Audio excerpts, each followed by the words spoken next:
အော်တဲ့ဒါမဲ့ဒီနေ့မှာလာ3နှစ်တဲ့ညဟာနမိတ်ကောင်းသောညတညမဟုတ်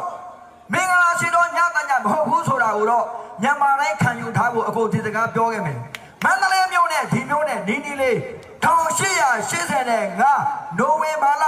29ရက်နေ့မှာငါတို့ရဲ့အရှင်တကယ်ဒီဝါမင်းနဲ့စုဘရလက်ကိုအင်္ဂလိပ်မျက်နှာဖြူတွေကကြက်ကလေးငက်ကလေးဖမ်းတယ်လို့ဖမ်းသွားခဲ့တာလဲမင်းတို့သိအဲ့လိုနိုဝင်ဘာ29မှာဖမ်းပြီးအခုလိုဒီနေ့မှာလာ3ရက်နေ့မှာရန်ကုန်မြို့ရောက်3ရက်တည်းနဲ့ရန်ကုန်ကနေနိုင်ငံသားတင်မောနဲ့ခေါ်တာဒီလိုရန်မျိုးမှာအိန္ဒိယနိုင်ငံမှာမင်းတို့ငါတို့ရဲ့ခေါင်းဆောင်စုဘရလက်နဲ့ဒီဝါမင်းဟာသူ့ကြောဘဝနဲ့အထိတ်ဆက်ခံရတဲ့ဆိုတာရောမင်းတို့မေ့နေကြပြီမဟုတ်လားအဲ့ဒီလိုနဲ့အိန္ဒိယနိုင်ငံဘယင်ကန်ချုပ်ကဟိုးဒီနေ့မှာရှိတဲ့ဝိတိုရိယဘယင်မာကြီးကိုမက်ဆေ့တစ်ခုလှမ်းပို့လိုက်တယ်မှန်လားပါအရှင်ဝိတိုရိယဘယင်မာကြီးအခုလာမဲ့1885ဒီနေ့မှာ31 Happy New Year ညမှာအရှင်ဘယင်မာကြီးအတွက်ကျွန်တော်မျိုးကြီးအထူးလက်ဆောင်စီမံထားပါတယ်ဖယားဆိုတော့ဟဲ့နင်ကဘာများစီတန်ထားသလို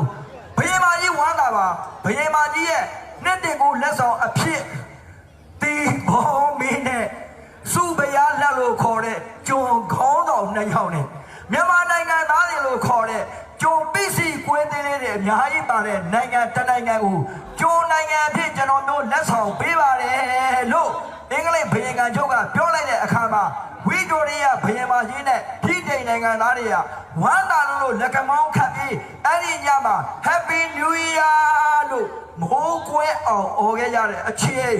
ခင်ဗျားတို့ကျွန်တော်တို့ရဲ့အဖိုးအဖွားတွေကဟဲ့ဒီမန္တလေးနေပြည်တော်မှာ